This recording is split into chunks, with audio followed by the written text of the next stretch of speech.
naapurille oli käynyt pieni kommunikaatiovirhe tuossa. Ihmettelin, kun ei ole käynyt auraamassa vielä pihoja. Alkoi olla 30 senttiä lunta, hyvä kun henkilöautolla pääsen. Niin se oli käsittänyt, että minulla tämä kone on tässä jo näille lumille valmis. Soitin sitten, että joo, ei.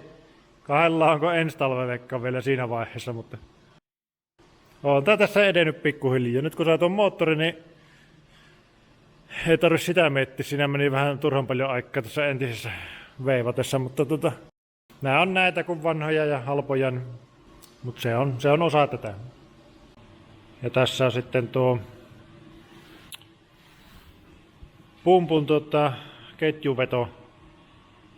Ketjuveto nyt vähän niinku työ alla ja tarkoitus tehdä tää ihan niinku umpipeltikotelo tuolle, että siellä on ketjun alareunaan asti sitten voiteluöljy tuolla kotelossa, että tässä on vähän rajoilla ehkä tuo ketjunopeus, mitä ne noihin suosittelee, että katsotaan miten tää toimii. Mutta tässä jonkunlainen voitelu siihen ja on paha suojana, jos ei mene paskaa ja muuta tuonne ketjun väliin. Ehkä se ääntäkin vähän toivottavasti pienentää sitten, ettei ketju rallata niin paljon. Se on alapuolen kotelo tehty ja sitten päälle tulee vielä tähän toinen osa. Ja tuohon tulee sitten Stefa.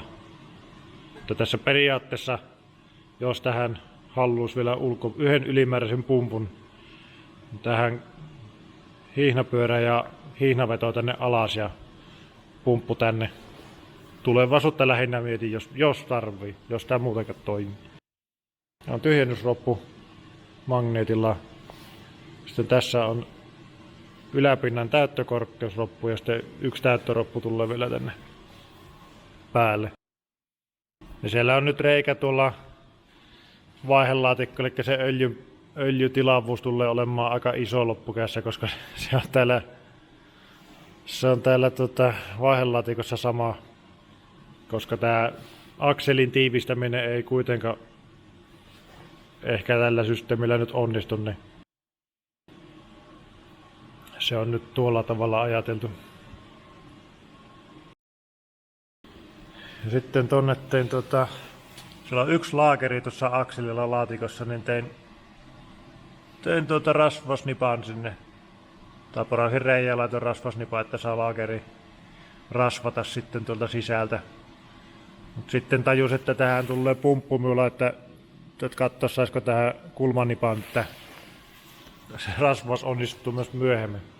Näitä tulee näitä tämmöisiä pikkusia ahaa-elämyksiä tässä, kun ensin teet, että tää on helvetin hyvä ja sitten kun on kasattu, niin huomaat, että ei tää olekaan niin hyvä ennen.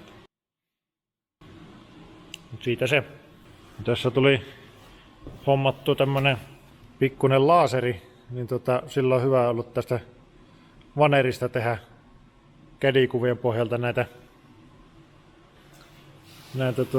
malleja ja mallata, että ennen kuin pellistä teet, niin vähän saat mallattu, että ollaan niinku oikein suuntaan menossa. Vähän nopeuttaa muottien tekemistä. Sitten tein pienellä offsetillä tuohon erikokoisen palan ja plasmalla ajoin sitä vasta sitten tuossa pellistä sen, niin saa sen muodon aika hyvin sinne metalliin asti. Sehän se plasma olisi hyvä, mutta sitä ei vielä ole. Pumppuihin tulee tosissaan omat tiivistet tuohon, että se ei voi sitä voiteluöljyä tätäkään kautta.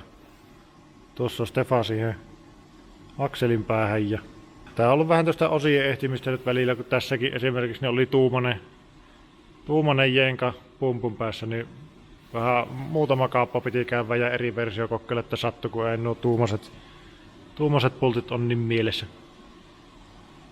Siinä on idea, että se ketjupyörä tavallaan tuohon tehdään oikeakokoinen talla ja tämä pultti on se, mikä pitää sen ketjupyörän, niin kuin, että se ei lähde ulos omin päin. Ja sama idea tässä on vaan millinen kierre tuossa. Tässä pientä välihuoltoa. Eilen huomasin, että vähän ketju kun suksi osoitti kun mihin sattuu välillä, niin perkele lähtenyt tuo takalehti josi kupistansa pois.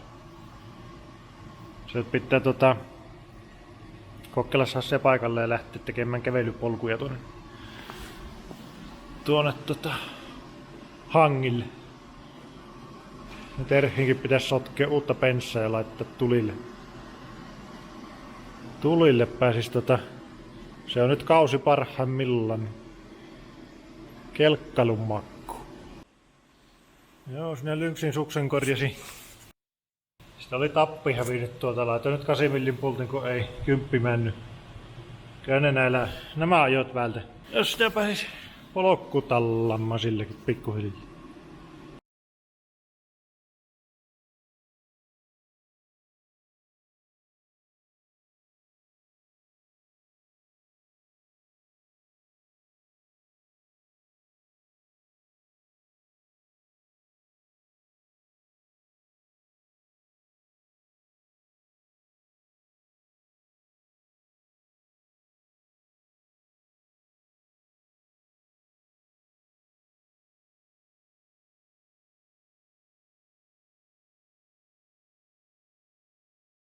Jos tähän haluaa, että saisi pumput periaatteessa irti käytöstä, että kytkimen, tämä voi kääntää eri asentoon vaikka suoraan tuonne alaspäin ja tänne jonkun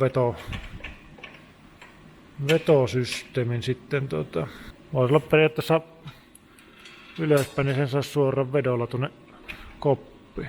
Tuossa on tuo alempi ketjukoppa, Stefan paikka siihen tulee tuohon akselille se Stefan tuosta, jos sinne joskus haluaa yhden pumpun, niin sitten hihnavedolla tuonne alas. Siellä on yhdelle pumpulle sitten vielä paikka.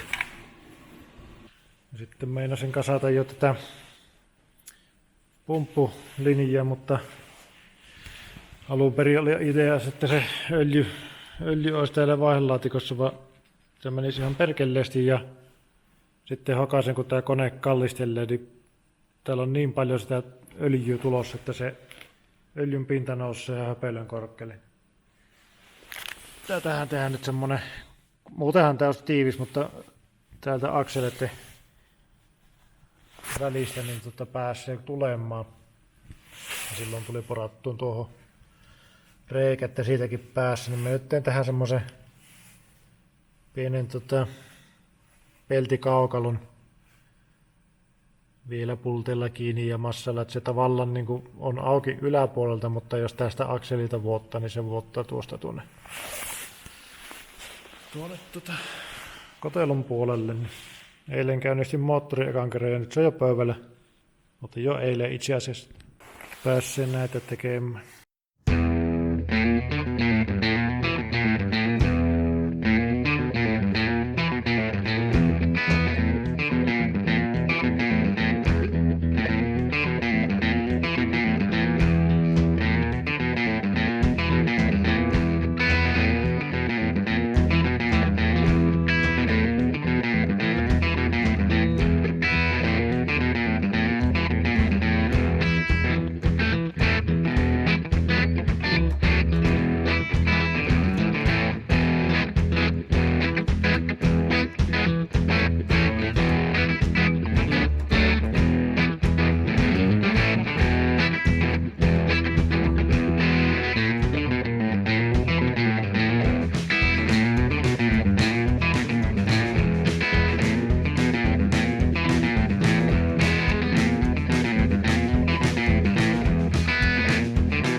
Joo, ei ollutkaan vielä ihan viimeisen kerran nipussa.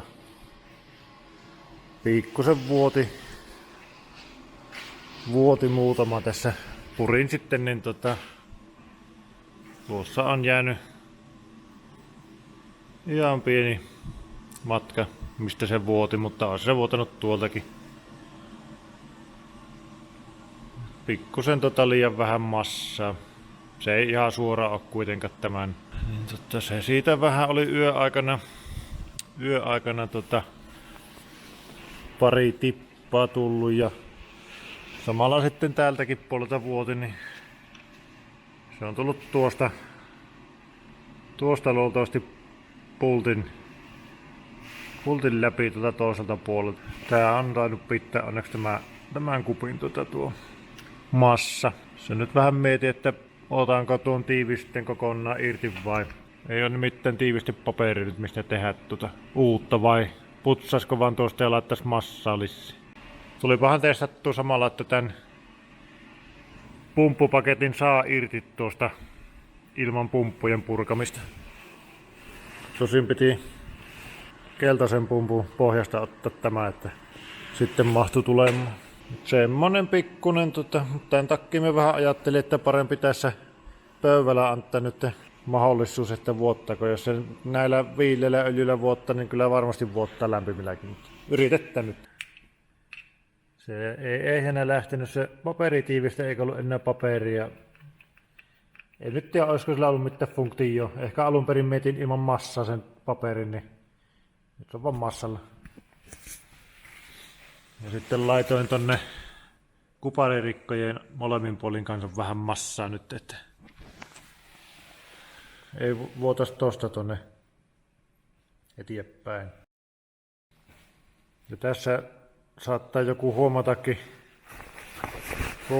tämän ketjun reitin. Että tämähän oli alun perin meni täältä. Ja lyhensin sen ketjunkin jo siihen. Mutta sitten taas kun minä tein